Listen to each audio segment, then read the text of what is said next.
നമസ്കാരം guys, ആർജിയാണ്. Finally നമ്മള് പരുത്തിക്കുടി മലയുടെ മുകളിൽ ബസ് സ്റ്റോപ്പിൽ ഇറങ്ങി ഇനി വീട്ടിൽ പോവാം. അതൊക്കെ ഈവനിങ് വാക്ക് വന്നിട്ട് നമ്മൾ പോകുന്ന സമയമായി. അതുകൊണ്ട് പതുക്കെ പോവാം. പഴങ്കഞ്ഞി ഉണ്ട് വീട്ടിൽ കഴിക്കാണ്ട്, അത് കഴിക്കാം. എന്ത് അതൊന്നും കുഴപ്പമില്ല. ഇവിടത്തെ മണ്ണെടുക്കലാണ്. റോഡ് ഫുള്ളായിട്ട് ഭയങ്കര പൊടി പറത്തിയിട്ടാണ് ബസ് പോയത്. നമ്മൾ ശരിക്കും പൊടിയിൽ കുടിച്ചു. ഇനിയിപ്പോ അതൊക്കെ നമുക്ക് മല കയറി വീട്ടിൽ പോവാം. ആറ്റ സൈഡ് കൂടെ പോകേണ്ട ആവശ്യമില്ല. മലയുടെ മുകളിൽ ബസ് സ്റ്റോപ്പിൽ ഇറങ്ങി. എന്താണ്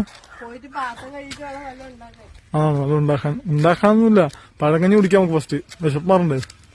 ഒരു കാര്യം ഉറപ്പാണ്, നമുക്ക് ഉണ്ടാക്കി ശരിക്കും പ്രാന്തെന്ന് എല്ലാവരും പറയും. രാവിലെ ആ പഴങ്കഞ്ഞി കുടിച്ചിട്ട് പോയാൽ മതിയായിരുന്നു. പട്ടിണി കിടന്ന് പോകേണ്ട ആവശ്യമുണ്ടായിരുന്നില്ല.